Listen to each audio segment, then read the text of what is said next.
Ada apa di Purwakarta?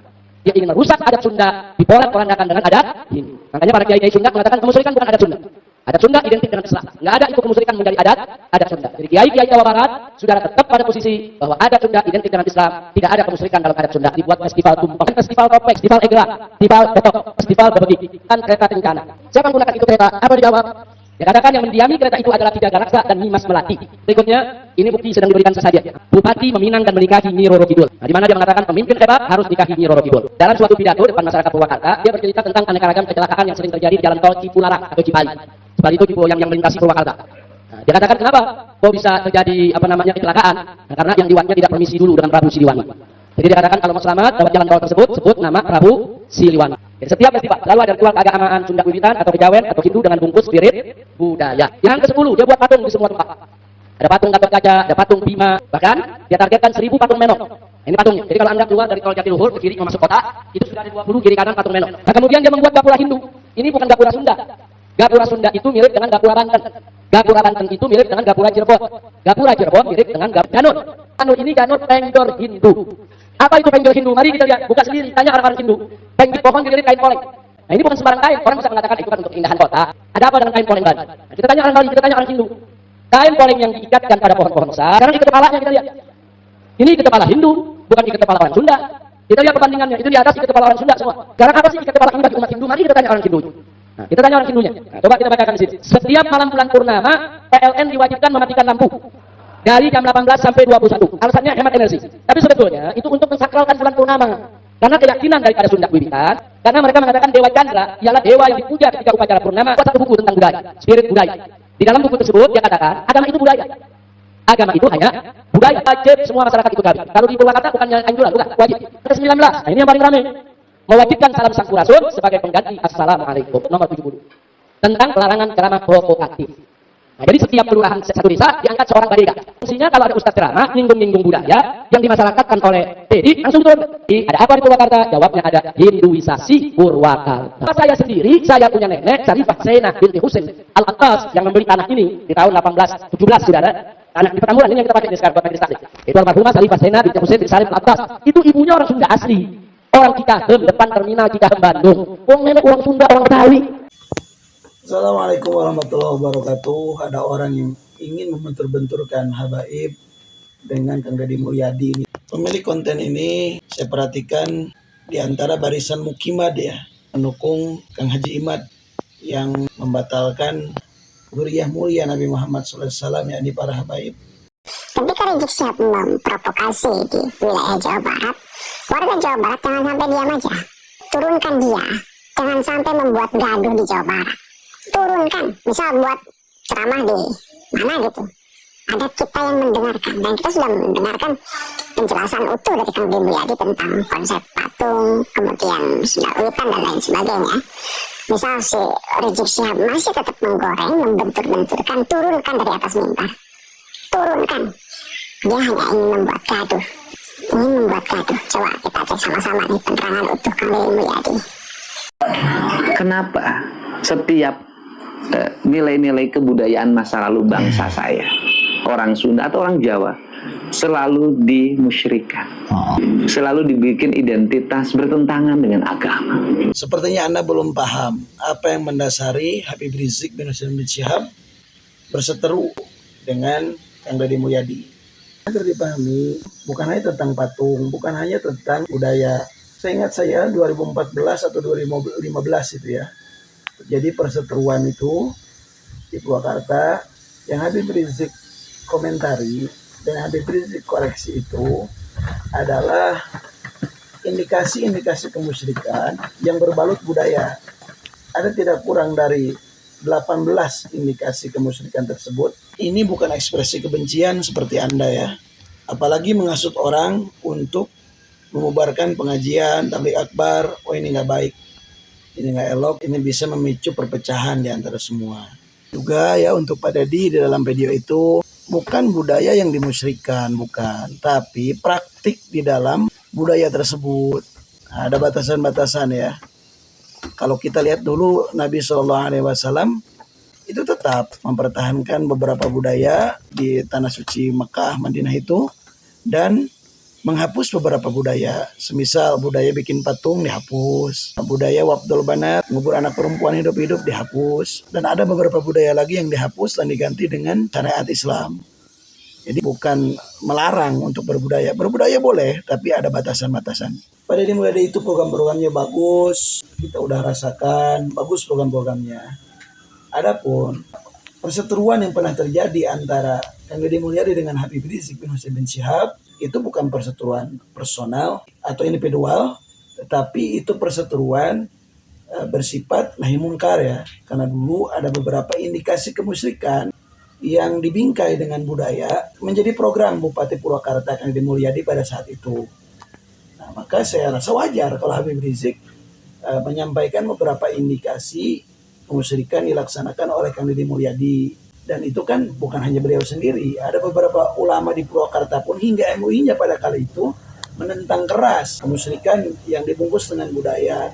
Saya akan tayangkan video full, silakan simak secara lengkap ya, jangan setengah-setengah agar tidak gagal paham.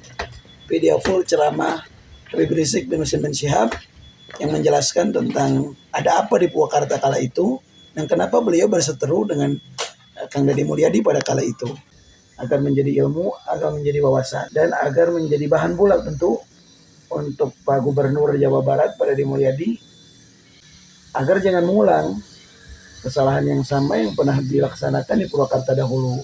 Ini semoga bisa menjawab si Bazar Mukimat Bahlul ini, agar dia tidak ngawur lagi di dalam berstatement, apalagi ngajak-ngajak menghasut orang untuk membubarkan acara-acara kajian tabligh akbar. Hati-hati Anda. Orang Sunda ini cinta habaib, cinta ulama. Anda akan berhadapan dengan orang-orang Sunda yang cinta habaib, cinta ulama. Hati-hati dalam berstatement, jangan memicu kegaduhan. Silahkan simak videonya, durasinya kurang lebih 1 jam. Bismillahirrahmanirrahim. Assalamualaikum warahmatullahi wabarakatuh. Bismillah walhamdulillah. Wassalatu wassalamu ala rasulillah wa ala alihi wa sahbihi wa mawalah. Allahumma anfa'na bima 'allamtana wa 'allimna ma yanfa'una. Allahumma zidna ilma warzuqna fahma wa atina hikmah. Allahumma barik lana fi majlisina hada birahmatika ya arhamar rahimin walhamdulillahi rabbil alamin. Taqabbalallahu minna wa minkum fataqabbal ya karim.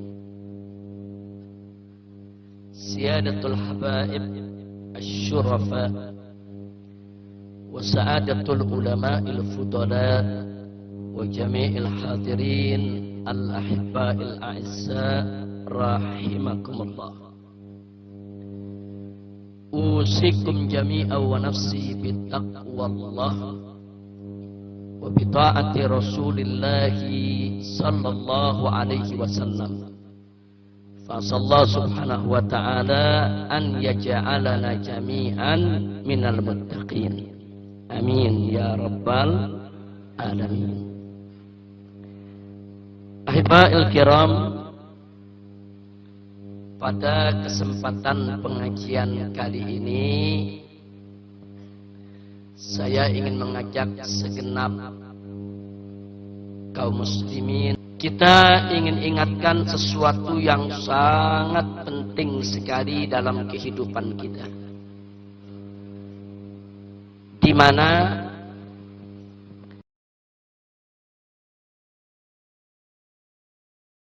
mana ada satu dosa yang sangat besar sekali,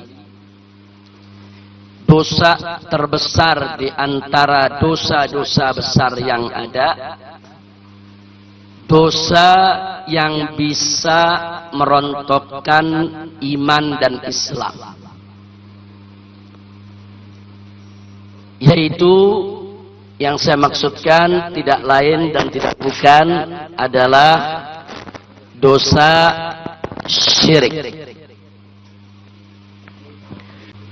Kenapa masalah ini sangat urgen, soal syirik?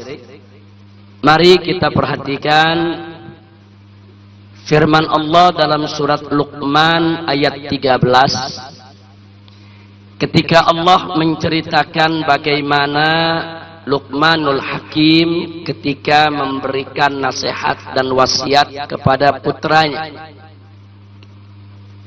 Wallahu subhanahu wa ta'ala qala wa idh qala Luqmanu libnihi wa huwa ya'izuhu ya bunayya la tusyrik billah inna syirka la zulmun azim.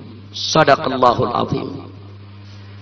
Jadi Allah menceritakan wa idh qala Luqman, tatkala Luqman berkata libnihi kepada putranya wa huwa ya'izuhu, dan dia memberikan pelajaran kepada sang putra, menasehatinya. Di mana Luqman mengatakan kepada sang anak, ya bunayya, wahai putraku, wahai anakku, la tusyrik billah, jangan sekali-kali engkau mempersekutukan Allah. Kenapa? Inna syirka, karena sesungguhnya syirik itu, kemusyrikan itu, la zulmun azim, sungguh suatu kezaliman yang sangat besar. Kenapa disebut kezaliman yang sangat besar? Karena siapa-siapa yang berbuat syirik berarti dia mengantarkan jasmaninya, jasadnya, dirinya untuk dikeburkan ke dalam neraka jahanam. Nah, oleh karenanya orang yang melakukan dosa syirik tadi berarti sekurang-kurangnya dia sudah menzalimi dirinya sendiri, bahkan bukan dengan sembarang kezaliman, tapi dengan kezaliman yang amat besar. Dan di dalam surat An-Nisa ayat 48 Allah menyatakan faqala ta'ala innallaha la yaghfiru ayyushraka bih wa yaghfiru ma duna dzalik liman yasha wa may yusyrik billah faqad iftara itsman azima. Shadaqallahul azim. Jadi Allah menyatakan innallaha, sesungguhnya Allah la yaghfiru, tidak mengampuni ayyushraka bih, untuk dipersekutukan. Jadi Allah tidak mengampuni siapapun yang mempersekutukannya.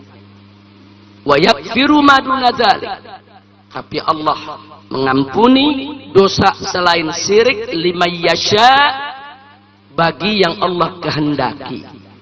Artinya kalau ada orang meninggal dunia kembali kepada Allah membawa aneka ragam dosa, maksiat dan kemunkaran, apapun dosa yang dilakukannya, semuanya masih ada harapan dapat pengampunan dari Allah, kecuali syirik. Jadi kalau orang meninggal dunia membawa dosa syirik, mempersekutukan Allah, membawa dosa kekufuran, jangan mimpi untuk mendapatkan ampunan dari Allah Subhanahu wa ta'ala. Jadi kalau kita di dunia masih punya kesempatan untuk taubat, dosa apapun masih ada jalan taubatnya. Tapi kalau sudah kembali kepada Allah, maka semua dosa, dosa apa saja ada harapan Allah ampuni. Manakala Allah berkehendak, Allah bisa ampuni. Dosa apa saja Allah bisa ampuni. Kecuali satu, Allah yang memberikan pernyataan, jangan coba-coba mempersekutukan Allah. Makanya pantas kalau tadi Luqmanul Hakim sebagaimana Allah ceritakan, ya, inna syirka la zulmun azim, sesungguhnya syirik itu kezaliman yang terbesar. Nah, bagaimana enggak terbesar? Orang yang bawa dosa syirik enggak dapat pengampunan dari Allah. Nah, makanya hati-hati dengan dosa syirik. Kemudian Di dalam surat An-Nisa ayat 116 Allah ulangi lagi, di mana Allah menyatakan faqala ta'ala innallaha la yaghfiru ayyushraka bih wa yaghfiru ma duna dzalik liman yasha wa may yusyrik billah faqad dhalla dhalalan ba'id. Jadi kalau di ayat 48 Allah menyatakan wa may yusyrik billah, barang siapa yang mempersekutukan Allah faqad iftara itsman azima, maka dia telah melakukan dosa yang besar. Nah, di ayat 116-nya Allah nyatakan wa may yusyrik billah, barang siapa yang mempersekutukan Allah faqad dhalla dhalalan ba'ida, maka dia telah tersesat dengan kesesatan yang sangat jauh. Na'udzubillah min dzalik. Nah, oleh karenanya melalui pengajian ini kita ingatkan hati-hati. Jangan sampai nikmat terbesar yang Allah berikan kepada kita, yaitu nikmat iman dan Islam, rontok, hancur karena kemusyrikan. Jangan juga sampai gara-gara kemusyrikan habitat a'maluhum, yaitu gugur semua amalnya, saudara. Semua amal ibadah kita gugur, pahala semua gugur, bahkan iman Islam rontok akibat kemusyrikan.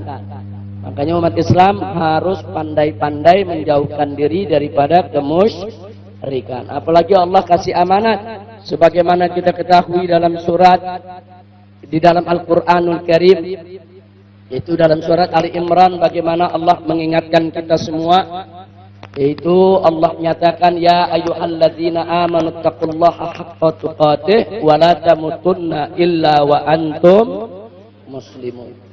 Jadi Allah serukan, wahai orang-orang yang beriman, bertakwalah kamu kepada Allah dengan sebenar-benarnya takwa. Dan yang menarik, Allah kasih amanat, jangan sekali-kali kamu mati kecuali tetap sebagai orang muslim.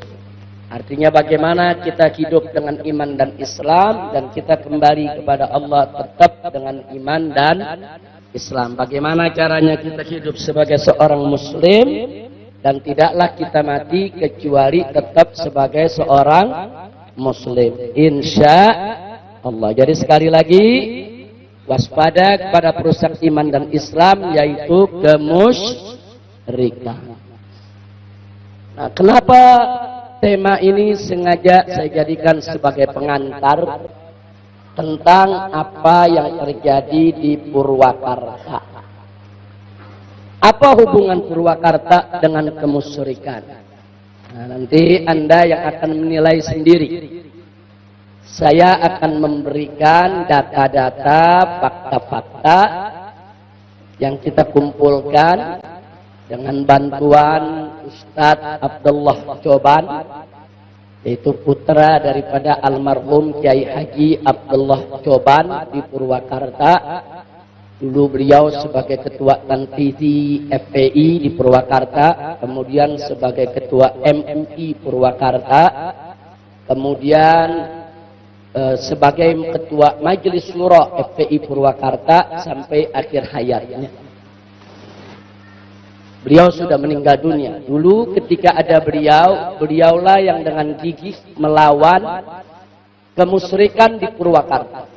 Sampai berhadapan dengan pengadilan, berhadapan dengan polisi dan seterusnya. Tapi setelah beliau wafat 3 tahun yang lalu, nah ini hampir tidak ada lagi ulama di Purwakarta yang berani secara frontal untuk melawan kemusyrikan yang disebarluaskan oleh bupatinya. Nah, sehingga akhirnya proses kemusyrikan itu semakin hari semakin merajalela. Sampai akhirnya putra almarhum, yaitu Ustadz Syahid Joban, setelah menyelesaikan pelajarannya, pendidikannya di Al-Azhar, kemudian kembali pulang ke Purwakarta dan melanjutkan perjuangan almarhum ayahandanya. Beliau yang keliling ke sana kemari, Ustadz masih sangat muda umurnya, mencoba merajut kembali, menyatukan kembali para kiai yang ada di Purwakarta dan membangkitkan semangat juang mereka untuk melawan kemusyrikan. Akhirnya digelarlah tabligh akbar 2 minggu yang lalu di kota Purwakarta dengan menghadirkan ratusan ajengan, ratusan kiai dari berbagai pondok pesantren, dan dihadiri tidak kurang dari 50.000 umat Islam Purwakarta. Dan yang menjadi penceramah utamanya adalah saya. Dan tema yang saya angkat adalah tentang bagaimana selamatkan Purwakarta dari kemusyrikan. Karena itu muncul pertanyaan kita, ada apa di Purwakarta?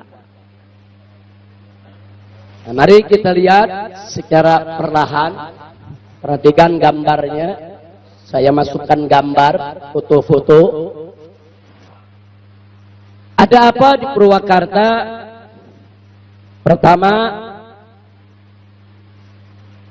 di mana bupati ini mencoba mengangkat festival-festival atas nama budaya, adat, dan tradisi. Nah, untuk menarik masyarakat, maka dikumpulkanlah masyarakat, dibuat festival tumpeng. Ini dibuat tumpengan sajian itu ada hampir 40.000 sajian. Ya, kalau tumpeng ini dibagi-bagikan kepada orang miskin, tentu bagus. Nasi tumpeng itu dimakan rame-rame, tentu bagus. Tapi kalau nasi tumpeng ini sebagai sesajen untuk dipersembahkan kepada Nyi Roro Kidul dan yang sejenisnya, tentu ini menjadi persoalan sangat serius karena melibatkan ribuan umat Islam dan puluhan ribu sajian-sajian tersebut akhirnya mubazir, miliaran duit masyarakat akhirnya menguap. Yang kedua, diadakan festival topeng. Nah, jadi coba dia angkat dulu budaya-budaya untuk daya tarik. Enggak ketinggalan, polisi pun dipakai topeng semuanya. Kita ada fotonya. Anda bisa lihat, ini kepolisian Polres Purwakarta. Nah, semua dipakai topeng. Itu foto yang atas dengan baju putih, itu foto bupatinya. Nah, kemudian di bawah masyarakat dilibatkan dalam festival topeng. Ini topeng-topeng dari topeng-topeng pewayangan yang dikembalikan ke zaman masa Hindu. Kemudian yang ketiga, festival Egrang. Ini satu festival yang mempertontonkan Nyi Roro Kidul. Nah, itu menaklukkan musuh-musuhnya. Nah, kalau kayak kita nih di Jakarta dulu ada jenis kuda lumping dan yang sejenisnya. Nah, kemudian dengan menghadirkan arwah-arwah seperti upacara jelangkung dan seterusnya. Nah, ini yang dipertontonkan di tengah masyarakat dengan nama festival budaya. Kemudian kita lihat lagi berikutnya yang keempat, festival cetok. Nah, ini festival cetok ini hampir serupa dengan bebegik. Nah, karena itu kita langsung masuk yang kelima, festival bebegik. Apa itu bebegik? Bebegik itu jenis orang-orangan yang dibuat dari alang-alang yang biasanya petani taruh di tengah sawah untuk nakut-nakuti burung, nakut-nakuti hama, nakut-nakuti tikus. Seolah-olah di situ ada petani sedang bekerja. Sebetulnya tidak ada masalah. Nah, itu kan kecerdasan petani untuk mengusir hama. Nah, tapi di kemudian hari akhirnya bebegik itu didewakan. Nah, dia menjadi dewa penjaga pertanian, dewa pemberi keberkahan. Nah, kemudian di Purwakarta bebegik ini pindah ke tengah kota, bukan di tengah sawah lagi. Nah, ini yang terjadi. Jadi di Gapura, depan kantor pendopo, dibikin festival di jalan-jalan. Bahkan ada surat edaran bupati yang mewajibkan setiap kelurahan membuat bebegik untuk dipajang di ujung gang. Nah, kalau tidak, subsidi dicabut. Akhirnya semua kelurahan bikin. Jadi kotak bebegik. Jadi kalau orang Sunda tahu tuh bebegik apa, saudara. Nah, ini fakta. Jadi kita punya fotonya. Bukan konon, katanya, atau fitnah. Nah, kemudian yang berikutnya yang keenam, nggak sampai di situ. Nah, sang bupati pun menciptakan kereta kencana. Setelah dibuat kereta kencana, setiap hari jadi Purwakarta, setahun sekali, kereta kencana ini diarak keliling kota. Ada apa dengan kereta kencana ini? Mari kita lihat. Pertama, kereta ini diarak dan diistimewakan bagaikan kendaraan sang maharaja. Dua, kendaraan tak berpenumpang ini diberikan wewangian yang aneh. Diberikan macam-macam kemenyan dan seterusnya. Tiga, setiap waktu-waktu tertentu harus dimandikan. Diberikan dupa dan sesajen. Nanti kita lihat fotonya. Empat, kereta kencana tersebut khusus untuk mengarak arwah Nyi Roro Kidul keliling Purwakarta. Ini dia yang nyatakan sendiri. Nanti kita lihat cuplikan beritanya. Nah, jadi dia sendiri, bupati yang mengatakan ini untuk mengarak Nyi Roro Kidul. Nggak sampai di situ. Begitu orang tanya, lalu sekarang Nyi Roro Kidul kan nggak ada ini kan cuma setahun sekali buat Nyi Roro Kidul. Lalu setiap hari siapa yang menggunakan itu kereta? Apa dijawab? Dia katakan yang mendiami kereta itu adalah Ki Jagaraksa dan Nimas Melati. Dan pada hari-hari tertentu disimpan semacam sesajen di bawahnya. Nah, jadi ada takhayul, hurafat yang mengarah kepada kemusyrikan. Nah, ini yang dimasyarakatkan di tengah masyarakat Purwakarta. Mari kita lihat beberapa dokumen. Ini pada acara festival budaya. Dikeluarkan kereta, kemudian diiringi dengan macam-macam budaya, termasuk bebegik, diarak keliling kota. Nah, jadi dengan judul mengarak daripada Nyi Roro Kidul keliling kota Purwakarta untuk memberkahi kota Purwakarta. Kemudian yang berikutnya, ini bukti sedang diberikan sesajen. Nah, ada orangnya, ada sesajennya. Ini ditaruh di pendopo di kantor bupati. Jadi Anda bisa lihat. Nah, jadi waktu tertentu diberikan sesajennya. Kemudian ini bukti berita, yaitu di beberapa media internet. Bagaimana pernyataan bupati yang menyatakan bahwa kereta kencana dihuni oleh Ki Jagaraksa dan Nimas Melati. Jadi bukan kita yang menuduh, dia yang mengucapkan itu di depan publik. Nah, kemudian ini yang paling menarik. Setelah kereta kencana jadi keliling arak di Purwakarta, maka bupati meminang dan menikahi Nyi Roro Kidul. Ini diumumkan pada hari jadi Purwakarta ke-184 dan Kabupaten Purwakarta ke-47. Dia sendiri yang mengumumkannya bahwa Dedi Mulyadi resmi meminang dan menikahi Nyi Roro Kidul. Jadi Anda bisa lihat ini arahnya kemana sudah bisa lihat. Jadi mulai dari nasi tumpeng dulu, bebegik dulu, terus rakyat itu digiring sampai kereta kencana sesajen, dan pada akhirnya dia mendeklarasikan kalau dia itu menikahi daripada Nyi Roro Kidul. Nah, ini beritanya dalam fifa.co.id. Nah, di mana dia mengatakan pemimpin hebat harus nikahi Nyi Roro Kidul. Nah, kemudian di sini ini yang dinyatakannya. Nah, ini pernyataan dia yang kita berikan tanda merah. Jadi bukan kita memfitnah. Baik. Nah, kemudian nggak sampai di situ. dalam suatu pidato depan masyarakat Purwakarta, dia bercerita tentang aneka ragam kecelakaan yang sering terjadi di jalan tol Cipularang atau Cipali. Cipali itu yang melintasi Purwakarta. Nah, dia katakan kenapa kok bisa terjadi kecelakaan? Nah, karena yang liwatnya tidak permisi dulu dengan Prabu Siliwangi. Jadi dia katakan kalau mau selamat lewat jalan tol tersebut, sebut nama Prabu Siliwangi. Ada beritanya, tapi dia tetap tidak mau dituduh ini syirik.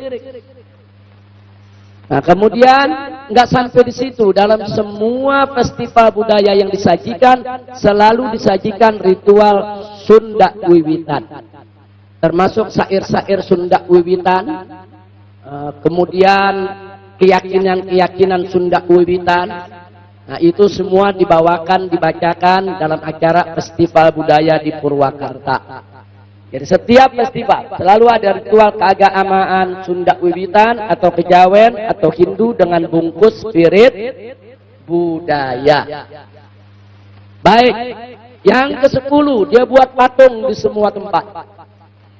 Ada patung Gatot Kaca, ada patung Bima. Patung ini bukan patung kecil, patung besar. Ada yang patung tingginya 7 meter, ada yang 6 meter. Di seluruh pelosok kota. Nggak sampai di situ. Bahkan dia targetkan 1000 patung menong. Ini patungnya. Jadi kalau Anda keluar dari tol Jatiluhur ke kiri mau masuk kota, itu sudah ada 20 kiri kanan patung menong. Dan sudah disiapkan bangunan-bangunan untuk meletakkan di atasnya patung. Bangunan itu sudah ada puluhan. Target dia 1000 patung seluruh Purwakarta. Ini dulu tahun 2011 waktu baru membangun 10 patung, itu yang 8 patung dihancurkan oleh almarhum Kiai Haji Abdullah Joban. Nah, jadi kalau ada yang mau lihat rekamannya silakan buka website saya. Nah, itu rekaman videonya kita muat. Bagaimana proses penghancuran patung-patung tersebut. 8 patung sudah dihancurkan. Tapi setelah Kiai Haji Abdullah Joban meninggal dunia, dia makin merajalela untuk membuat patung-patung tambahan.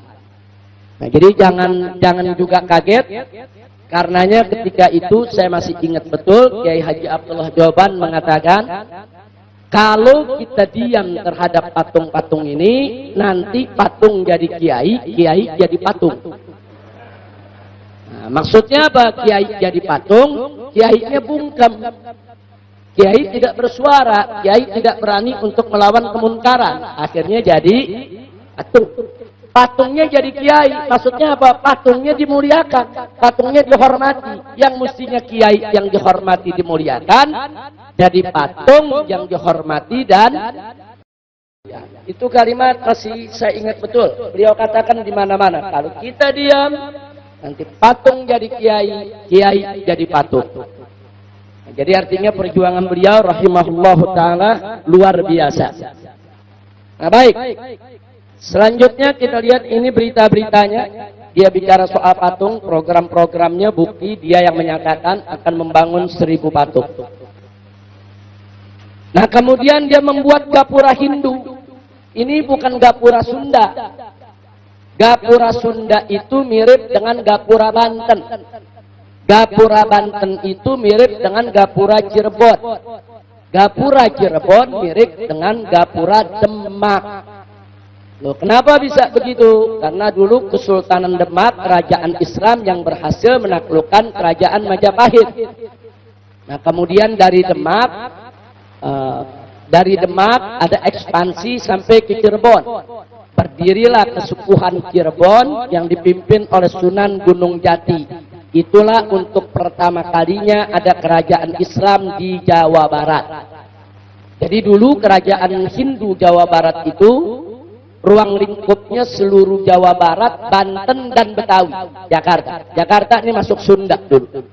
Jakarta masuk kerajaan Sunda, Banten masuk kerajaan Sunda dan seluruh Jawa Barat. Nah, kemudian Sunan Gunung Jati ekspansi lagi ke selatan sampai ke Banten. Nah, di Banten ada Sultan Hasanuddin, yaitu putranya yang memimpin Banten, Kesultanan Banten. Nah, di situ berdiri lagi kerajaan Islam. Nah, kemudian terjadi pertempuran dengan kerajaan Hindu di Jawa Barat.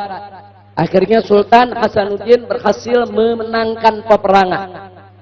Nah, pertanyaannya, kenapa Sultanan Banten begitu mudah menang melawan yaitu Kesultanan Hindu di Jawa Barat? Sebab ternyata sebelum Sultan Hasanuddin masuk ke Jawa Barat, orang Jawa Barat sudah banyak yang masuk Islam. Jadi dari zaman, kalau mitosnya Jawa Barat dari zaman Prabu Kian Santang, putra daripada Prabu Siliwangi. Jadi beliau yang pertama masuk Islam, kemudian mengislamkan Jawa Barat. Nah, jadi memang masyarakat Sunda sudah banyak yang masuk Islam. Jadi begitu Kesultanan Banten mengirim bala tentara Islam masuk ke Jawa Barat, gayung bersambut.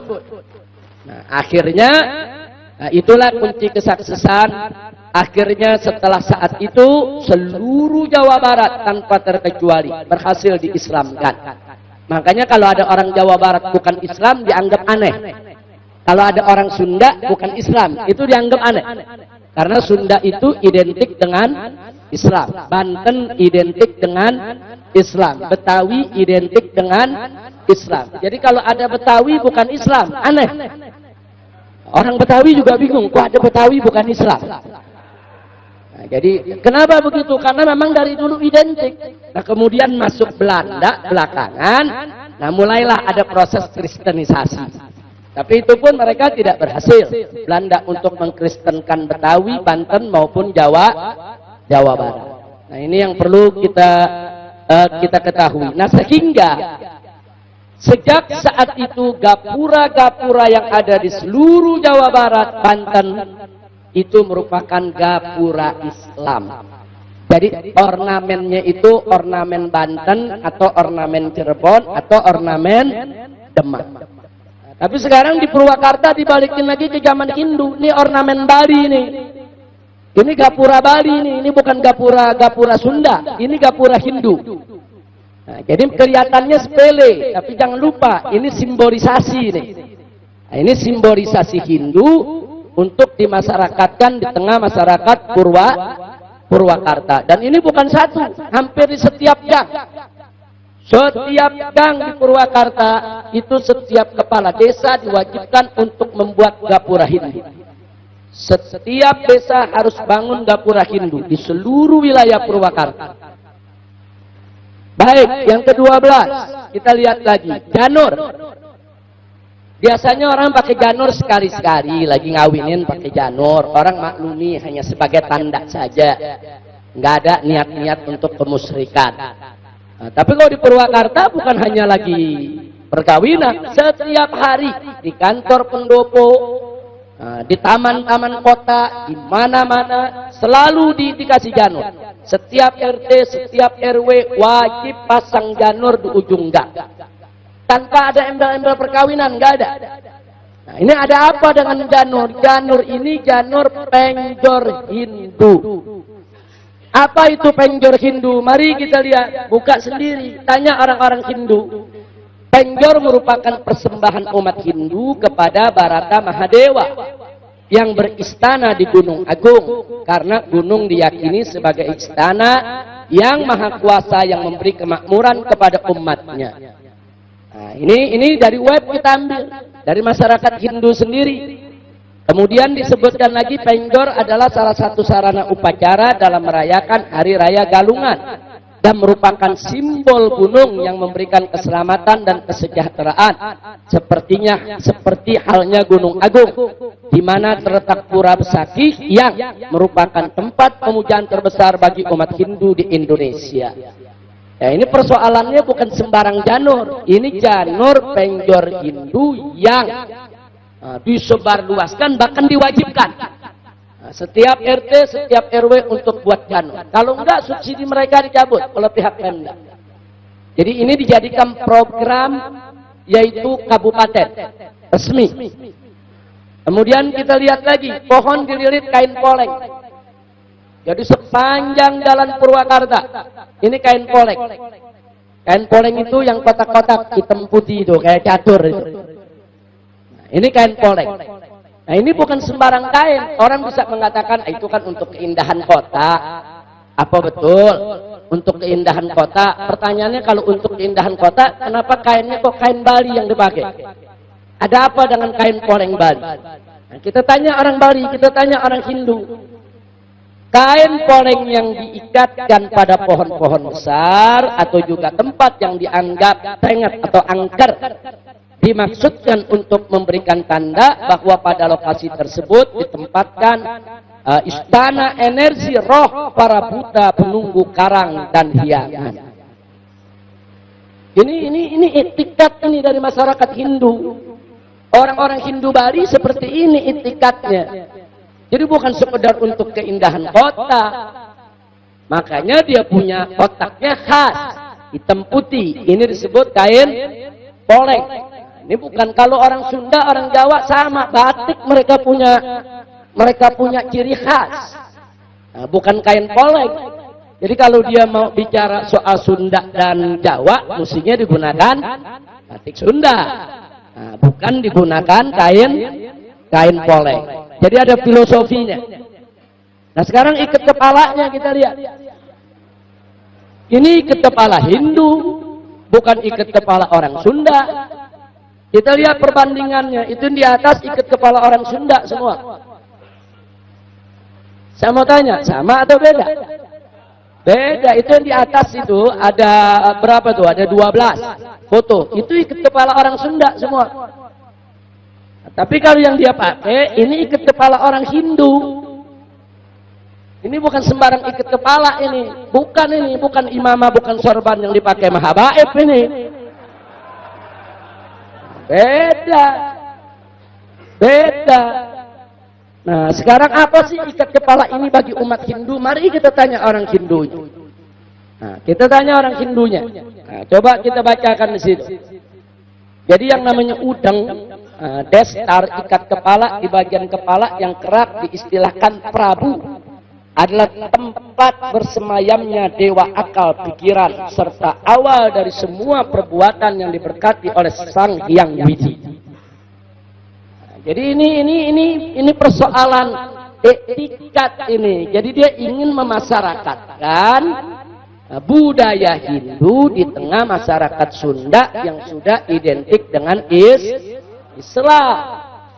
Nah, jadi ini yang perlu kita perhatikan. Baik. Ada lagi yang tidak kalah menarik di Purwakarta. Setiap malam bulan purnama, PLN diwajibkan mematikan lampu dari jam 18 sampai 21. Alasannya hemat energi. Tapi sebetulnya itu untuk mensakralkan bulan purnama. Karena keyakinan daripada Sunda Wiwitan, setiap malam bulan purnama tidak boleh ada lampu menyala. Itu ajaran Sunda Wiwitan. Saudara, karena mereka mengatakan Dewa Chandra ialah dewa yang dipuja ketika upacara purnama dilakukan juga oleh masyarakat Hindu Bali. Makna dari upacara purnama ini sendiri yakni memohon berkah dan karunia dari Sang Hyang Widiwasa yang telah menerangi dunia beserta isinya. Disesuaikan dengan namanya, pelaksanaannya dilakukan ketika terjadi bulan purnama, yakni setiap jatuh malam bulan penuh. Nah, ini kan luar biasa ini. Ini namanya Hinduisasi Purwakarta. Sampai listrik mesti dimatikan jam 6 sampai jam 9 malam setiap malam bulan purnama untuk menghormati Dewa Chandra dan seterusnya dan seterusnya. Dan ini fakta yang terjadi di Purwakarta. Enggak sampai di situ, dia buat satu buku tentang budaya, spirit budaya. Di dalam buku tersebut dia katakan agama itu budaya. Agama itu hanya budaya, dan nggak sampai di situ. Nah, dia buat pernyataan-pernyataan yang menistakan agama. Yang intinya dia katakan bahwa Sunda Wiwitan itulah agama yang benar, itulah cara nyembah Tuhan yang benar. Tapi dia ngakunya Islam, KTP-nya Islam. Dan jangan lupa bahwa Bupati Purwakarta pernah melakukan protes ke Menteri Dalam Negeri dan minta kepada Presiden serta kepada DPR RI supaya Sunda wiwitan diizinkan dicantumkan dalam kolom agama di dalam KTP. Dia mengatakan kalau Islam boleh dimasukkan, Kristen boleh dimasukkan, Buddha boleh dimasukkan, agama lain boleh dimasukkan. Itu kan agama pendatang. Kenapa Sunda wiwitan yang agama asli leluhur masyarakat Sunda kok nggak ditulis? Ini berarti nggak menghormati daripada para leluhur dan para nenek moyang. Nah, jadi di sini kita bisa lihat sebetulnya arah dia ini bukan ke Islam, arah dia melakukan Hinduisasi. Baik, yang ke-18 nggak sampai di situ, wajib semua masyarakat ikut KB. Kalau di Purwakarta bukannya anjuran, bukan, wajib. Kalau ada masyarakat yang tidak ikut KB, subsidinya dicabut. Kalau dia petani, subsidi petaninya dicabut. Dia kebun, subsidi kebunnya dicabut. Subsidi kesehatan semua dicabut dari warga yang tidak mau ikut KB. Siapa ingin mendapatkan subsidi dari pemerintah harus membawa surat keterangan dokter yang membuktikan kalau yang bersangkutan mengikuti program keluarga berencana. Jadi ini udah kelewatan. Dia nggak peduli kepada ulama, dia nggak peduli kepada kiai. Selama ini kita melihat KB, kalau sepanjang itu baru anjuran pemerintah, seruan, kita tidak terlalu protes keras ya, Pak. Tapi kalau sudah diwajibkan atas setiap orang, udah gitu dengan ancaman sanksi cabut subsidi, ini berarti keluarga berencana dijadikan pedoman hidup. Ingat, keluarga berencana manakala dijadikan pedoman hidup, hukumnya haram.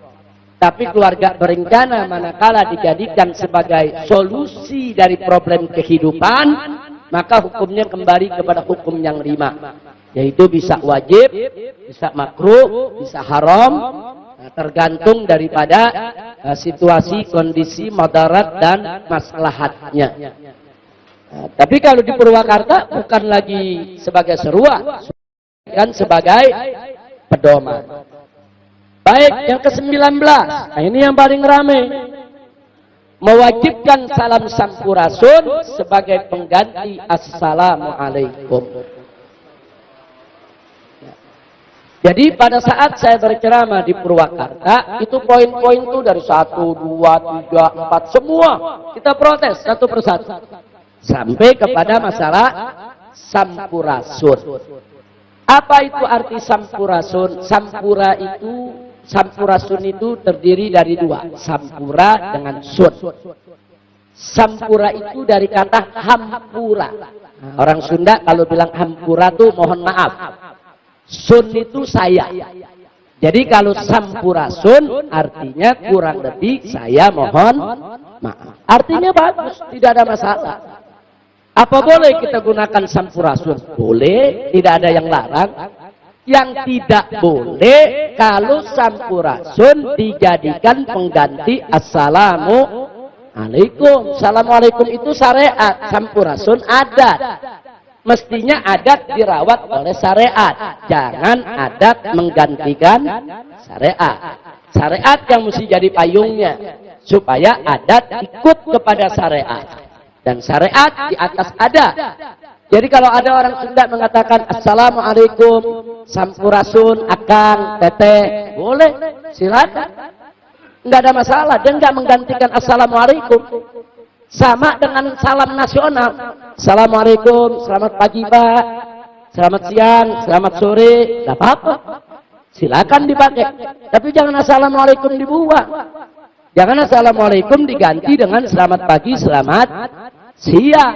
Nah itu yang saya sering protes di mimbar-mimbar.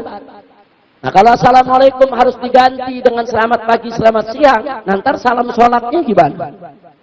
Nah sholat subuh selamat pagi, selamat pagi. Dan kalau orang Sunda disuruh pakai sampurasun, sholat zuhur, sampurasun, sampurasun. Ini yang kita protes. Nah akhirnya kita simpulkan, kalau Deddy Mulyadi Bupati Purwakarta ingin meracuni akidah umat Islam, melakukan Hinduisasi di Purwakarta, menggantikan assalamualaikum dengan sampurasun, itu namanya bukan sampurasun. itu saya sebut campur racun. Nah, kenapa saya sebut campur racun, saudara? Karena yang dilakukan oleh dia bukan memasarkan sampurasun, tapi dia melakukan peracunan akidah umat Islam di seluruh Purwakarta. Ini namanya pemusyrikan massal. Nah, waktu saya sampaikan ini, saya berceramah di depan ratusan kiai orang Sunda. Saya ceramah depan 50.000 orang Sunda. Tidak ada satupun yang tersinggung, tidak ada satupun yang marah, tidak ada satupun yang protes, bahkan semua menyambut dengan antusias, dengan takbir, dengan sholawat, dan mereka merasa terwakili memprotes segala bentuk pemusyrikan yang dilakukan oleh Deddy Mulyadi.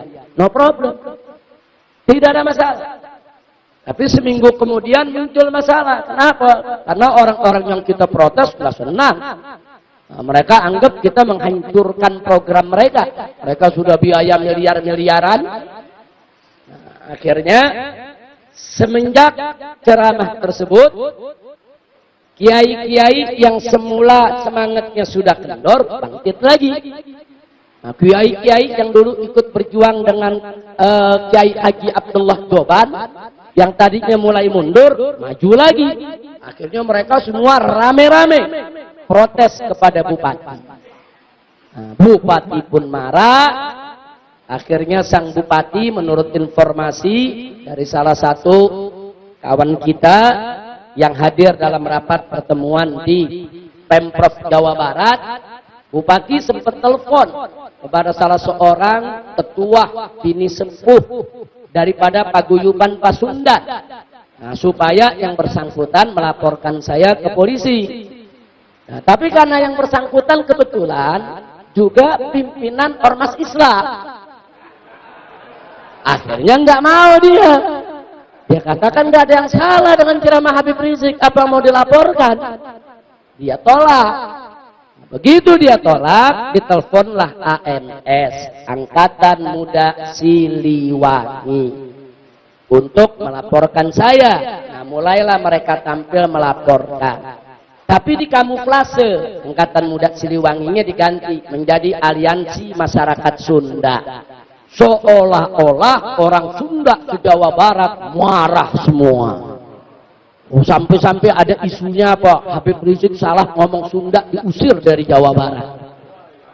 Nah, jadi saudara, akhirnya dengan tuduhan saya menghina adat Sunda. Nah, ini yang perlu kita klarifikasi. Tapi para kiai-kiai pondok pesantren yang ada di Purwakarta, rame-rame mereka gelar konferensi pers, disampaikan ke Pemprov. Yang pertama, yaitu bahwa mereka memberikan pernyataan tidak ada penghinaan adat Sunda dalam tabligh akbar yang dihadiri oleh mereka, karena mereka saksi semua. Bahkan mereka berterima kasih adanya tabligh akbar untuk membela akidah dan syariat. Dan bahkan mereka melaporkan Bupati Purwakarta telah melakukan penistaan agama. Dan Bupati Purwakarta melakukan penistaan adat, bukan agama saja. Nah, bagaimana pelaku penistaan adat? Karena dia ingin merusak adat Sunda, diporak-porandakan dengan adat Hindu. Makanya para kiai-kiai Sunda mengatakan kemusyrikan bukan adat Sunda. Adat Sunda identik dengan Islam. Enggak ada itu kemusyrikan menjadi adat Sunda. Jadi kiai-kiai Jawa Barat, saudara tetap pada posisi bahwa adat Sunda identik dengan Islam, tidak ada kemusyrikan dalam adat Sunda. Jadi yang dilakukan oleh Deddy Mulyadi, mereka katakan itu merupakan perusakan adat Sunda sekaligus penistaan Islam, dan itu merupakan upaya Hinduisasi Purwakarta. Nah, kira-kira sampai di sini jelas tidak? Baik, saya lanjutkan. Belum selesai. Nah, begitu ini keluar, sebetulnya ulama sudah ada yang berani protes. Ulama-ulama muda, ustadz-ustadz muda, mereka protes. Di tabligh akbar, di pengajian, sebelum tabligh akbar yang kita gelar.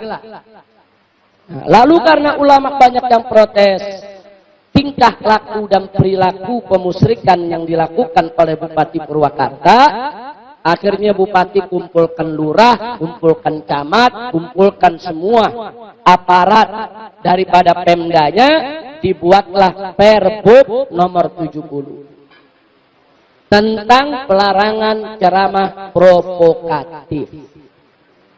Nah, jadi setiap kelurahan satu desa diangkat seorang badega.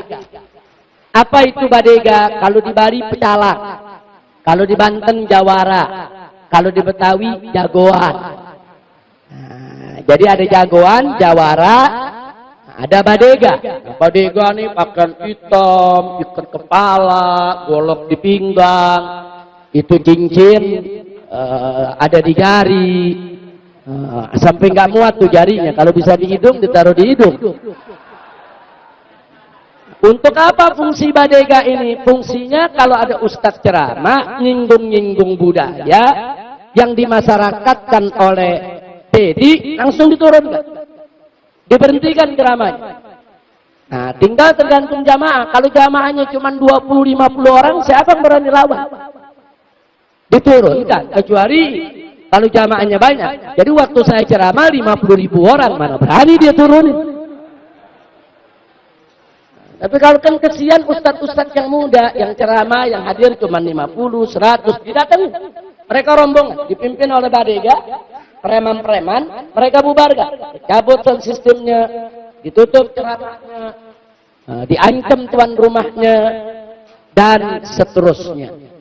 Nah, jadi sekali lagi kita lihat, sampai sedemikian rupa yang terjadi di Purwakarta. Makanya jangan kaget kalau mereka bikin tablik akbar, mengundang kami dari FPI Pusat untuk mengisi acara tersebut. Karena itu saat itu Kiai Haji Ahmad Sobri Lubis hadir selaku ketua umum. Kiai Haji Ja'far Siddiq selaku wakil ketua umum juga hadir. Nah, kemudian di situ banyak yang hadir. Dan Ustadz Solmed juga dengan kawan-kawannya, dai-dai televisi hadir rame-rame. Mereka semua hadir semua. Jadi artinya memang ada ratusan kiai yang ikut hadir menyaksikan apa yang saya sampaikan dalam ceramah tersebut. Nah, jadi artinya di sini ini yang menarik. Nah, jadi begitu Dedi ini minta kepada EMS untuk dilaporkan. Bagian mana dilaporkan? Saudara, nah, didapatlah dari 2 jam saya ceramah diambil 43 detik. Bagian mana? Ya bagian sampurasun itu aja. Bagian sampurasun itu dipotong, dilempar di YouTube, disebarluaskan. Nah, akhirnya orang yang tidak tahu menahu persoalan langsung komentar. Yang nggak tahu persoalan langsung komentar. Nah, tapi kalau orang-orang yang tabayun nggak langsung komentar. Dia cari dulu mana filmnya. Dia cari dulu mana yang lengkapnya. Dia tanya dulu bagaimana duduk persoalannya. Nah, itu namanya orang-orang cerdas. Nah, tapi kalau masyarakat yang main telan aja itu media, akhirnya mereka menjadi korban media. Nah, akhirnya geger Purwakarta. Se-Indonesia rame. Sampai pengurus FPI semua ditelepon dari kanan kiri. Bener Habib Rizik mau ditangkap. Dipikir saya ayam kali mau ditangkap. Masya Allah.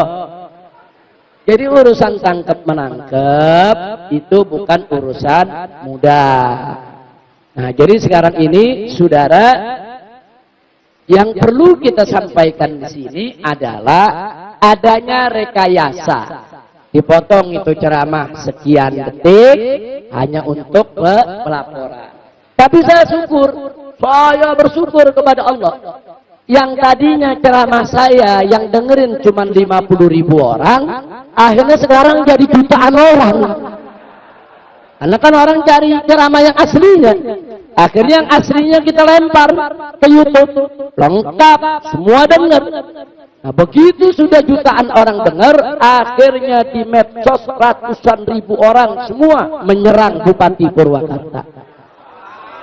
Alhamdulillah. Jadi akhirnya Bupati Purwakarta yang diserang habis-habisan.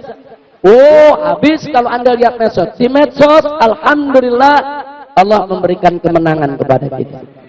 Wa yamkuruna wa yamkurullah wallahu khairul makirin. Kalau di TV memang kita dihabisi. Apalagi TV Metro Mini. Sudah. Kalau di TV jangan kaget. Nah, mudah-mudahan biar kita buru-buru punya TV juga. Amin ya rabbal alamin. Kira-kira sampai di sini jelas tidak? Nah, jadi sekarang kesimpulannya, Bupati Purwakarta melakukan kegiatan syirik secara massal dan bangga dengan budaya leluhur yang menyimpang dari syariat serta tidak bangga dengan Islamnya, bahkan menistakan Islam. Jadi ada apa di Purwakarta? Jawabnya ada Hinduisasi Purwakarta. Jadi saat ini ternyata masyarakat Jawa Barat akhirnya semua melek, semua terbuka. Nah, ini ternyata ada upaya Hinduisasi di Purwakarta yang kalau dibiarkan besok bisa menular ke seluruh Jawa Barat. Nah, alhamdulillah ini yang saya katakan tadi ini merupakan pertolongan Allah. Siapa yang sangka? Saya cuma ceramah depan orang Purwakarta, depan orang Sunda. Nah, jadi ini Dedi dan AMS salah perhitungan. Dia pikir Habib Rizik Arab nih. Nah, ini bukan Sunda nih. Kalau gitu kita adu aja sama orang Sunda. Nah, jadi dibuatlah itu cerita. Habib Rizik menghina adat Sunda, Campurasun jadi Campuracun. Tujuannya supaya orang-orang Sunda benci saya. Tapi ternyata terbalik. Justru orang-orang Sunda akhirnya menyerang Dedi karena mereka tersinggung adat Sunda ingin dihinduisasi, saudara. Nah, kenapa mereka salah hitung? Satu, mereka lupa, saudara, orang Sunda itu identik dengan Islam. Yang kedua, orang Sunda itu sangat-sangat hormat sama ajengan. Luar biasa hormat sama kiainya, saudara. Sampai hari ini Anda jangan main-main dengan orang Sunda. Saya kasih contoh tahun 87, saudara. Bagaimana ada dua ustadz ditangkap oleh polisi, kemudian dipenjara, dipukuli. Begitu santri tahu, itu se-Jawa Barat, khususnya Tasik, Garut, Ciamis, seluruh kantor polisi dibakar. Sampai polisi nggak berani pakai seragam. Itu kejadian, saudara. Pak, jangan main-main ganggu kiai sama ustadz di Jawa Barat, sudah. Saya tahu betul, saya sering masuk Jawa Barat. Saya keluar masuk kampung di Jawa Barat. Jadi mereka itu cinta kepada ulamanya tinggi, saudara. Jangan main-main sama orang Sunda. Tapi udah jadi orang Sunda, ya. Masya Allah. Nah, terus saudara, nggak sampai di situ. Ada lagi yang dia lupa, yang ketiga. Orang Sunda itu muhibbin sama habaib. Nggak bisa habaib diadu dengan orang Sunda. Justru kalau ada orang Sunda nggak cinta habaib, Sunda aneh tuh. Aneh, saudara. Anda boleh masuk tiap kampung di Sunda. Saking cintanya orang-orang Sunda kepada habaib, banyak orang Sunda punya hantu habaib di mana-mana. Anda boleh masuk, saudara, sampai ke Jampang Kulon, ke Sukabumi. Saya masuk ke sono kemari, ada anak kecil lagi main. Saya tanya, ini siapa? Bin Sahab. Yang ini Al-Atas. Yang ini Al-Habsi. Nah, kok nyasar ke kampung-kampung? Saudara, nah ternyata kiainya ngomong, iya Beb, kita bangga. Habaib datang kemari, kita kawinkan dengan anak-anak kita. Nah, jadi dia salah hitung, saudara. Jadi dia mau adu domba kita dengan masyarakat Sunda, nggak bisa. Wah, saya sendiri, saya punya nenek Sarifah Zainah binti Husain Al-Attas yang membeli tanah ini di tahun 1817, saudara. Tanah di Petamburan ini yang kita pakai ini sekarang buat majelis taklim. Itu almarhumah Sarifah Zainah binti Husain bin Salim Al-Attas. Itu ibunya orang Sunda asli. Orang Cicahem, depan terminal Cicahem, Bandung. Wong nenek orang Sunda, orang Betawi. Saudara mau diadu sama orang Sunda, mana bisa. Nah, akhirnya sekarang mereka kaget-kagetan. Loh, kok ini Arab dibela sama Sunda ya? Nah, mereka kaget-kagetan, saudara. Nggak bisa. Karena orang Sunda identik dengan Islam. Orang Sunda cinta kepada kiai. Orang Sunda cinta kepada habaib, saudara. Nah, akhirnya sekarang jadi bumerang, menyerang mereka sendiri. Nah, kita doakan. Mudah-mudahan ulama-ulama di Purwakarta Allah berikan kemenangan untuk menstop daripada pemusyrikan di Purwakarta. Amin ya rabbal alamin. Jadi biarlah orang Sunda menyelesaikan dengan cara orang Sunda. Alhamdulillah. Ini baru cerita Sunda, belum cerita Banten. Aing gredok sia. Oh, kalau Banten bela Islam begitu tuh, biar mabok asal bela Islam.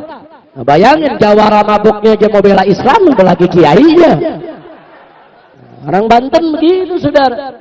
Jadi jangan main-main. Orang Banten, Sunda, Betawi ini identik dengan Islam, saudara. Saya keliling Indonesia, nggak mudah Anda cari orang yang fanatik kepada Islam seperti fanatiknya orang Banten, Islam dan Betawi. Nah, mudah-mudahan kefanatikan Islam ini bisa tertular, yaitu ke tempat-tempat lain. Amin ya rabbal alamin. Nah, baik, sebelum saya akhiri, hati-hati dengan upaya gerakan Islam Nusantara sebagaimana pernah kita bahas. Salah satu gerakan mereka adalah mengadu domba syariat dengan adat. Hati-hati. Hati-hati. Waspada dari adu domba syariat dan adat. Ini pernah terjadi di zaman Belanda. Di tahun 1800-an, saudara, ada seorang bernama Muhammad Sahab, gelarnya Petosari, artinya ulama yang mulia. Dia mendirikan sebuah perkampungan baru di Gunung Jati, Sumatera Barat, di luar kota Padang. Padang itu nama kota. Nah, kemudian satu perkampungan tersebut dia laksanakan syariat Islam dengan sebaik-baiknya. Nah, kemudian muncul pemuka-pemuka adat yang mencoba memasyarakatkan di Minangkabau kemunkaran berupa sabung ayam, judi, madat, menghisap madat, dan minum tuak, arak. Dengan alasan itu adat Minang. Tapi ditolak oleh Petosari yang gelarnya adalah Tuanku Imam Bonjol. Beliau tolak. Beliau katakan tidak, itu adat masa lalu, itu adat pra-Hindu, itu bukan adat Islam. Semenjak Minangkabau sudah memeluk agama Islam, adat yang berlaku di Minangkabau hanya ajaran Islam. Karena itu para ulama Minang sepakat, adat Basandi Sara, Sara Basandi Kitabullah. Artinya adat itu bersendikan syariat, syariat itu bersendikan Kitabullah. Itu pegangan orang Minang. Jadi dia tolak, pokoknya maksiat nggak bisa disebut sebagai adat Minang. Orang Minang nggak mau sebut kemusyrikan itu sebagai adat mereka. Itu adat jahiliyah sebelum Minang masuk Islam. Nah, tapi karena pemuka-pemuka adat ini bandel, di mana-mana gelar sabung ayam, akhirnya Tuanku Imam Bonjol bentuk laskar. Pakaiannya serba putih, disebut Laskar Padri. Ini yang disebut kaum Padri. Nah, apa kerjaannya? Amar ma'ruf nahi munkar, keluar masuk kampung, pokoknya ada sabung ayam dibubarkan. Ada yang judi, tuak, minum arak, dibubarkan. Ngisep madat, dibubarkan. Mereka sweeping, mereka razia. Satu Minangkabau. Bukan hanya kota Padang. Dia bersihkan. Nah, jadi dia tegakkan itu syariat. Adat Basandi Sara, Sara Basandi Kitabullah. Itu prinsip orang Minang. Nah, akhirnya Belanda masuk. Belanda memprovokasi kaum adat untuk melawan Imam Bonjol. Dipersenjatai, bahkan dibantu dengan tentara Belanda. Akhirnya terjadi perang Padri dari tahun 1821 sampai tahun 1837. Banyak tentara Belanda yang mati. Dan tidak mudah Belanda untuk melumpuhkan pasukan Imam Bonjol. Nah, ini tolong dicatat. Perang dari tahun 21 sampai tahun 37. Nah, kemudian Belanda pakai cara licik. Bagaimana caranya? Supaya Imam Bonjol ini bisa ditangkap. Dia pecahkan pertempuran. Imam Bonjol ada di medan tempur, jauh dari kampung halaman rumahnya. Belanda mengirim tentara menyerbu rumahnya. Dan akhirnya melukai istri, anak, dan keluarganya, serta menyandera mereka. Akhirnya Imam Bonjol keluar dari medan tempur, bawa beberapa pasukan, kembali ke kampung halaman untuk menyelamatkan keluarga. Akhirnya beliau terkepung, dan akhirnya tertangkap. Nah, setelah ditangkap, dibuang. Kemana dibuang? Ini menarik, dibuang ke Cianjur. Dibuangnya di Jawa Barat. Nah, tadi sudah saya katakan, orang Sunda ini cinta kiai. Imam Bonjol ini pakai imamah, pakai jubah, pakai sorban, istiqamah di jalan Allah. Nah, begitu orang Sunda lihat, iya kiai iya. Iya orang soleh iya. Rame-rame datang orang Sunda, belajar, ngaji. Nah, akhirnya minta fatwa kepada Imam Bonjol. Akhirnya Imam Bonjol pengaruhnya mulai meluas di masyarakat Sunda. Ketakutan lagi Belanda. Wah, ini jangan-jangan bikin padri lagi besoknya. Nah, dia bikin laskar lagi nih urusannya. Nah, akhirnya Imam Bonjol dibuang ke Ambon. Nah, di Ambon sama. Ternyata Muslim Ambon itu juga cinta kepada habaib, kepada kiai, kepada ulama. Disambut kedatangan Imam Bonjol. Begitu pengaruhnya sudah mulai meluas di Ambon, akhirnya Imam Bonjol dibuang lagi oleh Belanda ke Manado. Dikasih tempat di tengah-tengah masyarakat non-Islam. Akhirnya beliau tidak bisa bergerak di sana dan tidak boleh pulang, tidak boleh keluar, yaitu daripada Manado, saudara. Akhirnya beliau meninggal, yaitu di Manado dalam usia 92 tahun. Jadi bisa kita lihat, ini jadi dari zaman Belanda udah begitu tuh modelnya. Adat diadu dengan syariat, saudara. Nah, makanya tolong hati-hati, jangan sampai kita bela adat dengan mengalahkan syariat. Tapi junjung tinggi syariat di atas adat. Rawat adat di bawah payung syariat. Adat harus ikut syariat. Sikap Islam jelas. Adat yang baik, lestarikan. Adat yang menyimpang, luruskan. Adat yang bertolak belakang dengan syariat Islam, buat. Nah, ini yang perlu kita ketahui. Mudah-mudahan Allah Subhanahu wa ta'ala memberkahi kita semua. Nah, kira-kira yang saya sampaikan hari ini jelas tidak? Paham semua? Jadi bagaimana cerita sampurasun jadi campur racun, tahu ceritanya? Iya, jadi jangan sampai nanti dengar isu-isu di luar. Nah, tolong yang nggak tahu jangan sembarangan ngomong. Hati-hati. Ini merupakan perjuangan, perlawanan terhadap kemusyrikan. Ini jihad kami. Anda mau bantu, ahlan wa sahlan. Anda mau bantu dengan doa luar biasa, doa silahul mukmin. Anda mau bantu dengan komentar, ahlan wa sahlan, jazakumullahu khairal jaza. Kalau Anda tidak mau bantu, tidak mau doa, tidak apa-apa, minimal diam. Diam, karena kami sedang menghadapi musuh-musuh kami di medsos, di TV, di segala arah. Ini bukan perang main-mainan. Di dalam membela agama Allah dan Rasulnya. Mudah-mudahan Allah Subhanahu wa ta'ala memberikan kemenangan kepada kita semua. Mudah-mudahan Allah berkahi kita semua. Sallu ala nabi. Wassalamualaikum warahmatullahi wabarakatuh.